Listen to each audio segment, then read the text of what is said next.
All right, I'm due for a video. I am still working on my novel. So, actually, I'm writing a trilogy. I have decided to write a trilogy, and these are the beautiful rings that my man got me. um, yeah, it's going. The first, none of this. The novel that I'm going to be publishing is what I wrote in the 1990s, which is the best version of My Silver Skies. So the first novel in the trilogy is called Silver Skies 1996 version. That one's pretty much done, but I do have to do some minor edits, but I don't want to put it out yet. The Silver Skies that I have on Amazon is not the 1990s version. The 1990s version is better. Yeah, I made it worse. The 1990s version is the one that Steven Spielberg made the movie Silver Skies with, that starred Matthew McConaughey. That has not gone mainstream to the theaters, but that's how Matthew McConaughey came into my life, because he read my novel, and it was based on the 1990s version, which was good. I never finished the book. I let Vladimir Putin get access to it at the U.S. Copyright Office, and he sent it to Steven Spielberg, and I was amazed. This was back in 2004. I think it was 2003, 2004. Spielberg was interested in making it into a film. The 1990s version is good. It didn't have an ending, though, so I was surprised. Now, I finally am going to put an ending on it. So what I'm going to do is, you might say, why don't you just go ahead and publish the first novel in the trilogy? The reason I'm not going to be doing that is because I might have to change it, make some minor changes to make sure that all the novels in the trilogy work well. So the first book is going to be called Silver Skies 1996 version. The one that I'm working on most heavily right now, the second book in the trilogy, is Silver Skies, The Tribulation. And then the last book in the trilogy is Silver Skies, The Millennium. Jesus Christ has already given Brent Spiner the finished book. Yeah, all three of them, I think. So, you say, why don't you just publish it? Yeah, I'm going to publish the first two books right about the same time. When I'm about halfway done with Silver Skies, The Tribulation, I will publish Silver Skies 1996 version. The reason the first novel was better than what I did later is that when I wrote the book in the 1990s, I am what you call an intuitive writer. And Lauren Sopola has written a very good book called The INFJ Writer, which describes how I work. So when I wrote Silver Skies, the 1990s version, I was very in tune to my right brain. And so it was really good, because the story was true to my own. My best writing comes from my own experiences. See, the problem with some books that I've written is that if I don't use my right brain, if I overthink the book, I ruin it. I have to get into my subconscious and into the right brain. I have a very strong right brain. Now you might say, I don't totally agree with Myers-Briggs. When I took the test, I was an INFP, but I am an intuitive writer. Jesus said you cannot categorize people into 16 different categories. He said, you are Gail, you're not an INFP. But when I took the test, that's what it came out to. So I find reading the INFJ writer helps. Basically, she recommends that you need to shut off the editor side of your brain when you're an intuitive writer. So that's what I do, and that's when I write the best. See, When I wrote Silver Skies in the 1990s, my goal was to showcase Brent Spiner, because he was in my life and I couldn't make love to him because I was married at the time. So I was going to make love to him with my writing. And I was so proud of who he was that I wanted to write a book that would show the world who he is. And I did a very good job. And then I got writer's block when I found out about Laurie McBride in 1996. And I just couldn't get into writing the book anymore. It just didn't seem like a truthful story to me anymore. See, when I create characters, I dig into myself and bring what seems true to me, I bring it into the characters. And which is a technique I think that a lot of actors use when they get into character. And I am a character writer. And the reason I'm able to finish the book is because now that Jesus is my roommate, and yes, he's still my roommate, I have another person that I want to showcase in my writings. I am a character writer. I write fiction well when my goal is to showcase a character.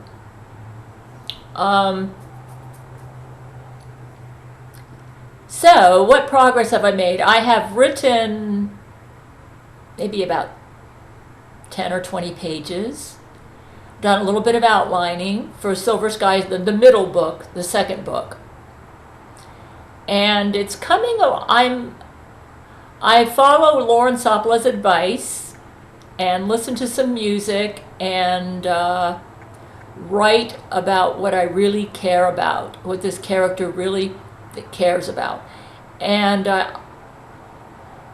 what I'm doing is, see, Jesus told me that I and my men were going through what the tribulation saints will be going through. So because Silver Skies deals with the tribulation and the future millennial reign of Christ, I have been pulling my own experiences into the book, which is what I did with Silver Skies. The problem with Silver Skies, though, is that I am not the same person that I was in the 1990s. And so I had to create a bridge so that the writing would seem authentic to me, so that I could care about it. And that bridge has been, I created a new character in Silver Skies and Tribulation, the Jesus Christ character. So my goal for writing Silver Skies, the Tribulation, and the Millennium is to let the world know what Jesus is like. Now, I have discovered, though, I actually am a bit of a Bible scholar. I have an honorary doctorate from Dallas Theological Seminary. That's what Brent Spiner tells me, my husband Brent Spiner tells me. And the problem that I've had with Silver Skies, the Tribulation, is that I want it to be accurate biblically while at the same time being a truthful story whose characters I can relate to. And so I thought, okay, I always intended when I wrote this book in the 1990s that it would be a long book, kind of like a Tolkien Lord of the Rings type of deal. And I always intended that it would go into the tribulation and then into the millennium. And I do believe I'm going to be able to fulfill my vision now that Jesus is my roommate. Because I actually interview him kind of like brain to brain. I'll say, okay, Jesus, answer this question for me. Some of them he's choosing not to answer. Like I said, who's the false prophet going to be? And he seems to be telling me, I'm going to let you figure that out when you get to that point in your novel. He said, he's telling me to kind of like let this novel grow as I write it.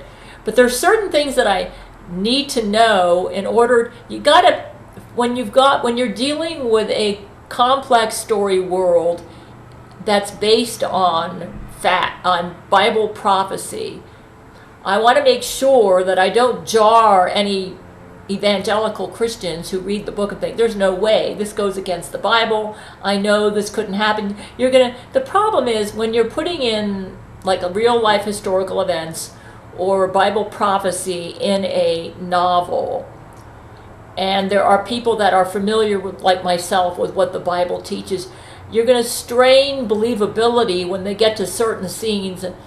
And they're going to say there's no way this could happen. This goes completely against the Bible. So I know for a fact that I'm going to have an antichrist.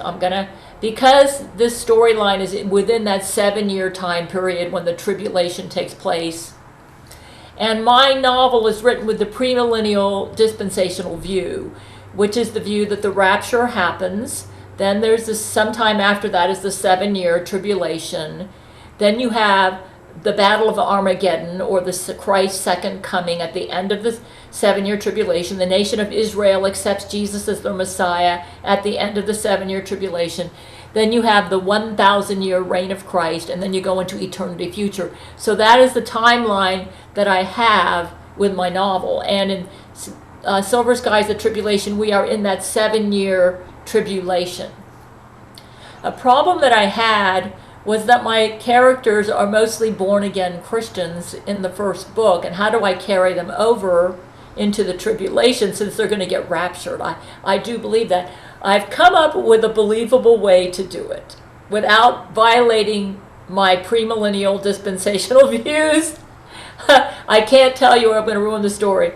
So I figured out who my antichrist is going to be. It's going to be Alexander the Great. Yeah, it's going to work out perfect. You say, is that true to Bible prophecy? I believe I can make it true to Bible prophecy. Let me tell you why I've chosen Alexander the Great. What I will be doing in this story is pulling in stuff from my own life and what Jesus has already told me about what's going to happen in the tribulation and the millennium. Jesus already told us that Zach Knight in 2012 was the Antichrist. I used to wonder, how could he be the Antichrist when we're not in the tribulation? But then there are evangelical Christians who believe that the Antichrist could show up before the rapture, which is what happened. And now he's come to our side. So it's like, yet, Bible prophecy can be complicated. So Zach Knight came to our side in 2016. He actually gave his Antichrist powers to Angelina Ballerina. My novel is going to be going sort of into this. Because my Gail shield was getting so strong that all the Jesuits were dying off, and he was sending super Nukakis to Florida where I lived, and my Gale shield was ricocheting them back to the Jesuit space fleet out in deep space, and it killed off all the Jesuits. So all the Jesuits were dead, and the only ones left were Rule 13, and Rule 13 rescued Angelina Ballerina. And then Angelina Ballerina decided, oh, here's my chance for power, and she knocked a fry pan over Rule 13's head, went to Zach Knight and lied to him and said that 13 was dead, and that she needed his Antichrist powers to come back and save him. So he turned them over to her. And you know what's really funny, this is how I was able to lead Zach Knight to Jesus. I heard about what happened to him, and I contacted him he was stuck in a semen bubble out in deep space. And I contacted him brain to brain and said, Zach Knight, I want to tell you something. Rule 13 is not dead. Angelina Ballerina lied to you, and we're dealing with Angelina right now. And I told him, I'm going to try. I said, why don't you accept Jesus? Satan is not very fair to you to ban true love among the Jesuits. I said, we can help you. And I said, Rule 13's alive. She's at Church of Gail. We found her. And we can reunite. So he said, well, I'm stuck in this semen bubble. So we had to do some tricks, but we got him out of the semen bubble. It was kind of a risky procedure, but we got him out, and he's with us now, and he's with his true love, 13. But he transferred his Antichrist powers to Angelina. So she got the Antichrist powers from him. And then we defeated her in battle in 2017. And so it appears the rules for Antichrist is Satan's only allowed to have one Antichrist. He gave that to Zach Knight. But Zach Knight transferred his powers to Angelina. So now Angelina was the Antichrist in 2016. And then Zach Knight killed Angelina in January 2017. And then any Angelina ballerina Jesuits that were left, Satan could use them as Antichrist, and he chose Laurie McBride. So the Antichrist powers went from Zach to Angelina, and then sometime in 2017, Laurie McBride got the Antichrist powers, and she's had them from 2017 until about a month ago, when she turned good. She actually surrendered to us. Yeah, I've been making.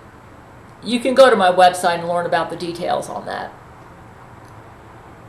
So we were worried, who's going to be the next Antichrist? And Jesus said the Antichrist is now on hold. You know what that means? It means that the line of succession has been broken. In other words, Satan doesn't have any options right now. Apparently, there are no Angelina ballerina Jesuits that he can use as Antichrist.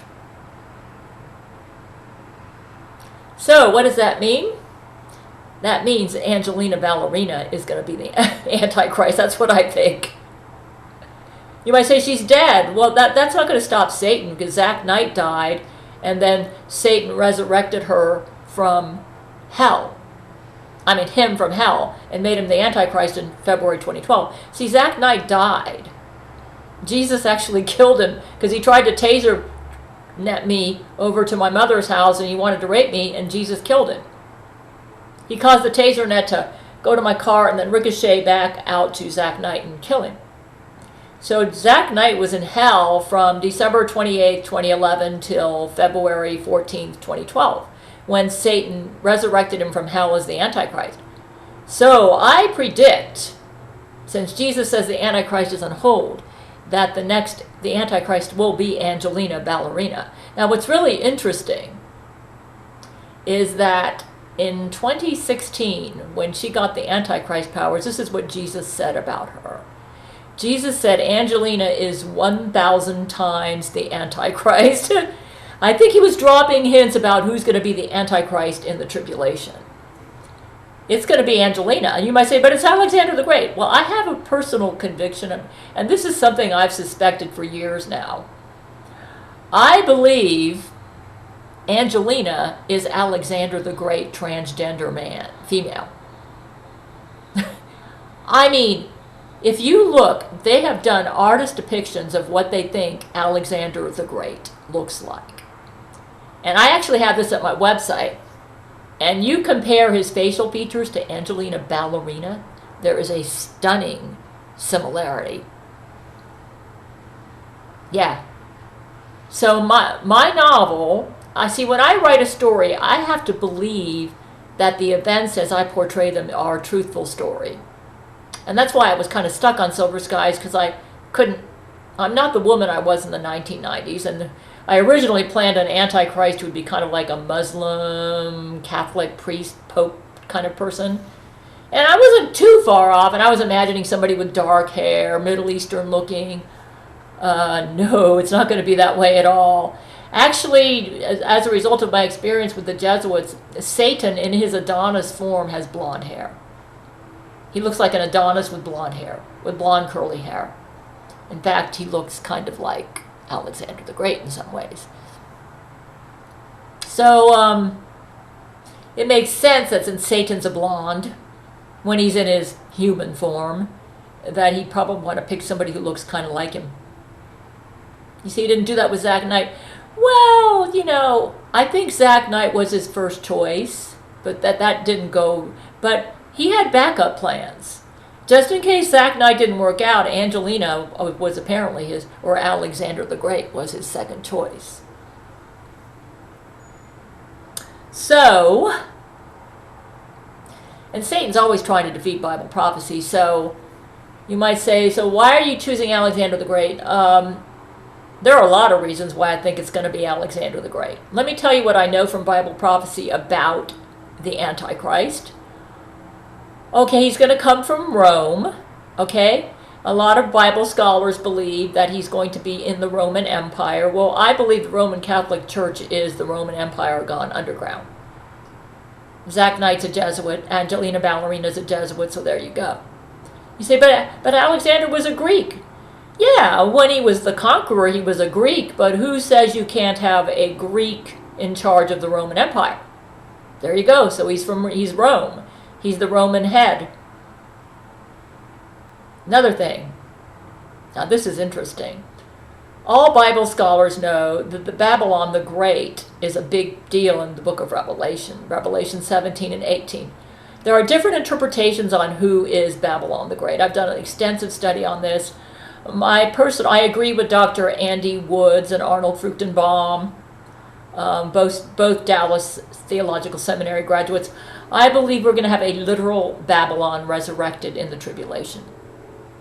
I don't believe that Babylon is symbolic for the Roman Catholic Church, which is what I used to believe. There's nothing in these Bible passages in Revelation 17 and 18 that indicate that this is a metaphor or a simile. They're talking about a literal Babylon. So I believe we're going to have a literal Babylon that's going to reappear in the tribulation. Guess what? Where did Alexander the Great die? He died in Babylon. Where was his capital city? It was Babylon when he died. So, if Alexander the Great is the Antichrist, doesn't it make sense that he might want to reestablish Babylon as his headquarters? There you go. Another reason I think Alexander would like Babylon is, and I remember Angelina, I actually think Angelina is Alexander the Great, transgender male. Transgender female. In other words, Angelina, I believe, is Alexander in a female body when she was alive. She had a scorched earth policy in the way she handled battle. She was really hard to defeat for that reason.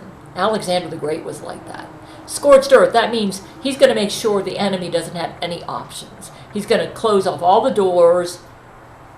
She was really good. All she had to do was flash her boobs, and it was like, she was able to isolate me because all she had to do was flash her boobs, and the men would all lust after her, and they would lose their minds. They'd want to have sex with her so bad. Some of them would get such a bad erection, their penises would explode, and she loved it. Yeah, she loved it. That's kind of like she cut off all my supports because she got them all lusting after her, so that by December 2016, all I had was Brent Spiner, Vladimir Putin, and Zach Knight. All the rest of them were on her pink spaceship. She got them all my men. And we couldn't get any support at Church of Gail, because anybody who tried to come, like any scientists, she'd get them all. Scorched earth. She cut off all my supplies. The Antichrist is described in Revelation as being like a scorched earth type of a warrior, like Alexander. So what he's going to do is anybody who won't go along with him, they're going to be as poor as the dickens. And you read Revelation. He's going to make it so they can't have any money. They can't get a job.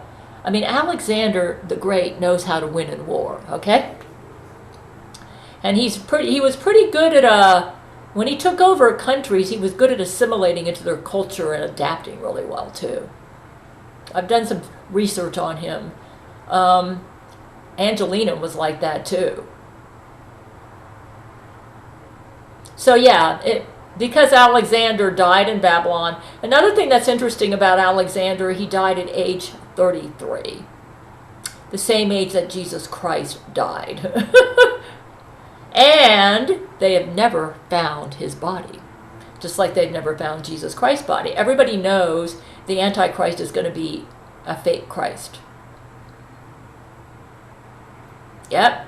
I think I'm right on target. I think the Antichrist is going to be Alexander the Great.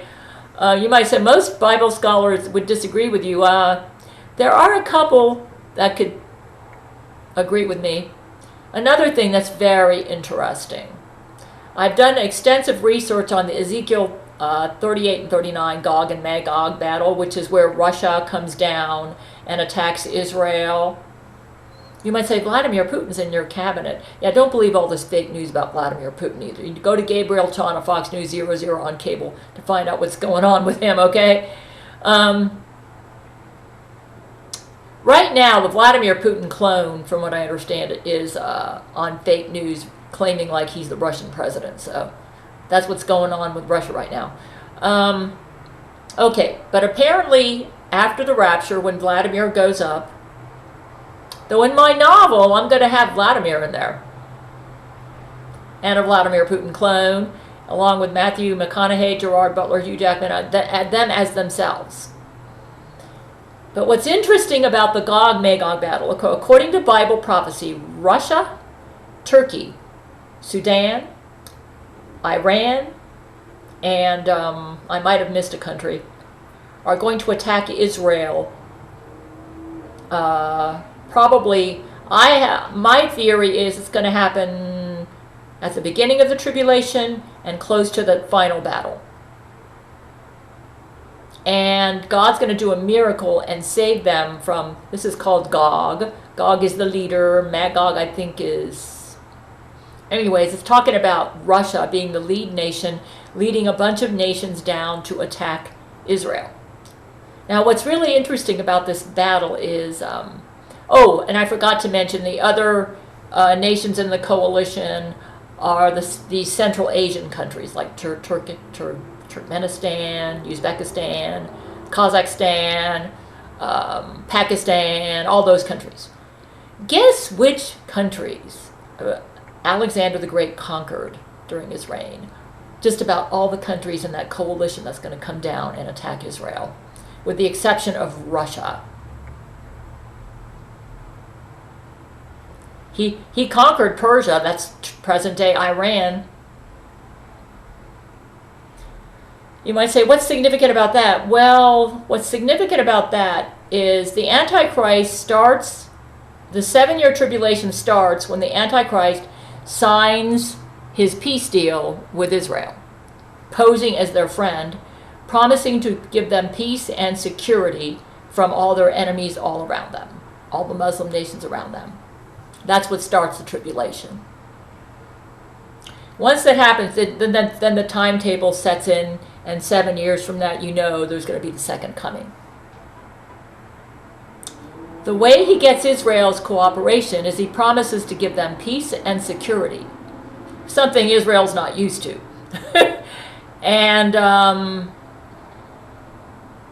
this makes the Antichrist an enemy to countries like Iran, maybe Turkey. Yeah, Turkey's going to be in that group, I think, of nations that will attack Israel. You may say, why is Russia going to get involved? Actually, my novel's going to be going into this. I think a lot of it's going to have to do with the fact that Vladimir Putin is very close to me. So,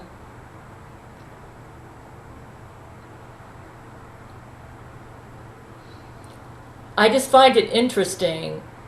You see, if Alexander the Great's going to be the Antichrist, those nations that used to be under his control know that he's going to attack them. So probably part of the reason they want to attack Israel is because they see the Antichrist as the leader of Israel, and they want to oust him. But unfortunately for them, not only do they want to oust the Antichrist, they want to oust the Jews too. And that's going to be their demise, because God will protect the Jewish nation. Anyways, it's going to make for some interesting conflict in my novel. I'm not going into everything, but I'm just letting you know the Bible prophecy background. But I'm pretty sure you can see how it could be believable that Alexander the Great could be the Antichrist by what I just told you. He would have a keen interest in retaking the lands that he conquered before. You might say, so So how's he going to come to power if he doesn't have control of all these nations that he had control of before? Well, there's going to be a League of 10 that he's going to align with, that like probably United States, Europe, Africa, Australia. They're all going to help him come to power. But he will not have control over the nations that he conquered in BC. And obviously, being Alexander the Great with his big ego, he's going to be determined to get him, and those nations know it. So that's why I think he's going to be the Antichrist. Yeah. Of course, everybody, all the Bible scholars know mid-trib, he's going to betray Israel. Yeah. But I think he'll make a very believable Antichrist, even to Bible scholars, for the reasons I've already mentioned. Elijah, I believe Elijah and Moses will come back too. So basically, when I write the novel, I need to make sure that all the important events in the tribulation are mentioned, or people are not going to believe I'm writing a story that could take place in the tribulation. As far as the mark of the beast, probably what I'm going to do is have Alexander the Great, like I said, he's a scorched earth type of guy. So he's going to say, anybody who doesn't take my mark, which I think is going to be something they can scan, and it's going to be really easy to scan. And in my novel, Silver Skies, I kind of talk about this. You know how everybody has to use a barcode now to buy everything. Did you know the barcode, the middle line and the two lines at the end are 666, okay? This is in my novel, Silver Skies. He's going to probably set it up so that if you don't take his mark, the scanners won't work. So you're not going to be able to do any transaction that requires scanning technology, which means basically you can't buy or sell. Yeah. I'm undecided whether, I think he's going to try to get rid of cash. I'm not sure if he will succeed, but I think he will try. So I'm not sure how I'm going to go with that, but I'm going to have the mark of the beast in here.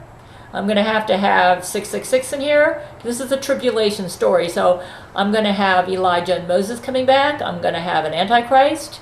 I'm going to have the Gog-Magog battle. I'm going to have the Battle of Armageddon. And obviously all the plagues, the bowl judgments, the seal judgments. I'm not sure I'm going to have all of them out in scenes, but enough of them in there so that the reader will know we are in a tribulation world. And the 144,000. I'm going to do an interesting take on that 144,000. I was asking Jesus, the Jewish culture has a much more relaxed attitude towards sexuality than evangelical Christianity. And I said, it just doesn't make sense that you've got 144,000 Jewish men. I believe that is the correct interpretation. These are going to be literal Jewish men from literal 12 tribes of Israel, and they're going to be virgin men. I've got an interesting take on that, but I cannot talk about it or I'll ruin the book for you. But they're going to be in there too, the 144,000. So I'm kind of like getting all the plot together in my mind, and of course, Jesus Christ is going to be in the book as well. A lot. Almost like a main character. He's not a point of view character, but he's going to be a lot. So, I personally think it's going to be a very interesting read when I'm done. According to Brent, he said that Jesus gave him the future versions of Silver Skies, the Tribulation, and Silver Skies, the Millennium, my trilogy, and that he brought it to a top New York agent, literary agent. I'm not writing this for the money, so, if it makes, I just want to get the story out because this is something that I have to write. I want people to know what Jesus is like. Yeah, so, yeah. Apparently Jesus is really excited about this book. Yeah, he said Jesus Christ himself brought the manuscripts we'll be bringing the manuscripts to a top literary agent. Actually, I'm hearing brain to brain, and that stuff's already in the works. Because I've been sending my manuscripts to my men, and apparently the literary agents already know about the book, and they're all fighting each other saying, we want to represent her. No, we want to represent her. You might say, why do you think they're so crazy about your book? Well, look, man, the 1990s version was so good, Spielberg made a movie out of it. And yeah. And from what I understand, it was a labor of love for him. That's why it's not mainstream in the theaters. He may be the director who's going to be at the helm for the whole trilogy. Yeah. I always planned on it being an epic, kind of like the Tolkien, Lord of the Rings type of thing. So yeah, apparently I'm going to get a really top literary agent. But if not, I'm gonna self-publish it, and sometimes my men do the literary agent thing on the side. But yeah, it's going to be a really interesting read. My strength as a writer is my characters. I create characters that literally jump off the page. They just are so believable, so real, that because that's what I'm fascinated with, character exploration. I write character stories. So yeah, I mean, my goal when I write this is that when you're done reading this book, you're going to know Jesus Christ so well, it's as if he was your roommate. Anyways, so this is my weekly video, and yeah, I think this book is going to be a really interesting read. And if you like books with fascinating characters, you will love my novels. Yeah, because I am a character writer. Let's go ahead and get out of here. Oh my goodness. Oh, here it is. All right.